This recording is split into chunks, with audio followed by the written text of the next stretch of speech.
Hello, students. Have you ever made great friends with someone much older than yourself? Today, we shall talk about a tender friendship that exists between an old painter and a young, sickly girl.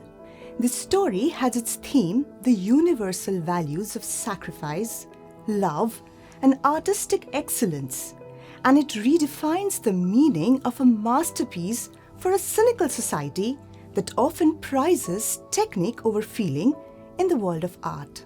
Yes, we are going to study the timeless story by O. Henry called The Last Leaf.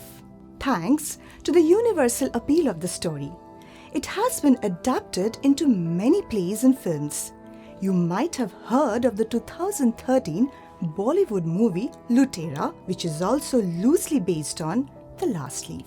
Before we start with the story, let's learn a little bit about the author. O. Henry is the pseudonym of William Sidney Potter, who was a renowned American story writer. He was born in Greensboro, North Carolina in 1862. O. Henry masterfully portrays the lives of ordinary people and is known for his wide-ranging characters, contexts, and themes. Unexpected endings are the hallmark of his stories, and they often leave us gobsmacked. Some of his most popular works are The Gift of the Magi, The Cope and the Anthem, The Ransom of Red Chief, and The Duplicity of Hargreaves. Cabbages and Kings, published in 1904, and The 4 Million, published in 1906, are his two best-known collections of short stories. We shall now begin with the story. The story is set in Greenwich Village, a small part of the city in the west of Washington Square. An artist's colony has formed in Greenwich Village. Two such painters are Sue and Johnsy, who live in the uppermost story of an old building in Greenwich. It is bitterly cold that November, and there is an outbreak of pneumonia in Greenwich Village. Johnsy falls seriously ill with little chances of survival. We understand that Johnsy's immunity had never been very strong from the way the author describes her as a weak little woman. So, she gets afflicted with pneumonia while Sue is spared. More than her physical disease, it is her mind which acts as Johnsy's enemy. Her will to survive is gone, making her recovery almost impossible. The doctor says that if Johnsy does not make an effort to live, medicines will not help. Sue is tremendously upset by what the doctor says. Yet, for Johnsy's sake, she puts on a smiling face and tries to cheer her up. Sue soon discovers that Johnsy is looking out of the window and counting backwards. An old tree grows against the side wall outside the window. It has shed most of its leaves during that harsh winter. Sue is counting the last few leaves on that tree. To her utter dismay, Sue realizes that Johnsy has come to identify herself with the tree. She thinks the tree is an extension of herself, and the leaves falling off one by one suggests that she is running out of time. When the last leaf falls, she will also die. Sue pleads with Johnsy to not look out of the window till she finishes her painting. Sue and Johnsy have just started out as artists, and with Johnsy falling sick, Sue has to bear both of their expenses. She is struggling to make ends meet. What keeps her going is her sincere love and loyalty towards her sick friend. We are next introduced to the character of the old artist, Bearman. Bearman is an elderly immigrant artist residing on the ground floor of the apartment and was a frequent choice for Sue as her model. He is a gruff, cynical man, evidently always close to a masterpiece, but hardly ever motivated to achieve such a feat. He is not only fond of the two girls, but plays their protector and guardian.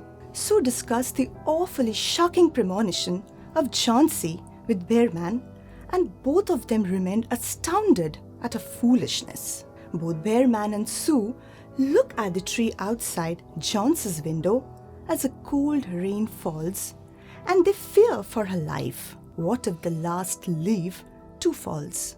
It would spell disaster for Johnsy. She is convinced that the leaves represent the number of days she has to live. She might actually die of that strange conviction. After a night of raging winds and heavy rain, Sue fearfully opens the cover of the window on Chauncey's request. One leaf has survived the storm, and Chauncey declares that with that last leaf, she too shall pass away. In spite of the terrible weather, the leaf remains on the tree well into the next day. The audacity of the leaf, standing strong against nature's relentless assault, rebuilds hope in Chauncey, and she comes to perceive her own selfish idiocy in wanting to die. Slowly, Chauncey realizes that she has been behaving unreasonably and needlessly tormenting her friend with her thoughts of death.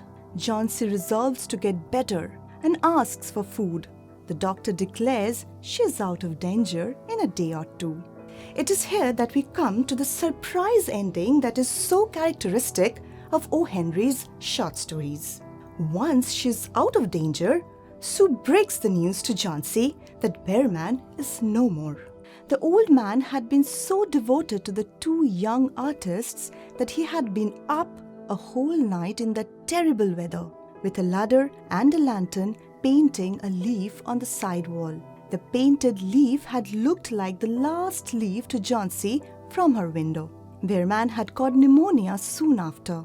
His old age and infirmity had made it impossible for the doctor to save his life. Before succumbing to the fatal fever, the supreme artist bestows Chauncey with a world full of hope and happiness forever after. His masterpiece, The Leaf, is therefore a labor of love and not merely a matter of flawless technique. While we salute the old artist's courage and fierce loyalty, we also understand what an innovative idea it was to paint that last leaf on the wall.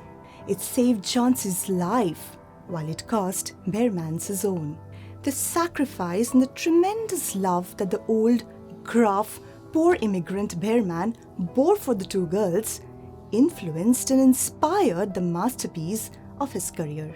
We also understand how selfless devotion and affection has the power to change lives, and how it often inspires us to go beyond ourselves and achieve impossible things. Now that we have reached the end of today's story, we shall leave you to think about the wonderful characters that O. Henry presents to us. We shall do a quick recap of the main themes of The Last Leaf in our next video, and also try to answer some questions. Till then, goodbye.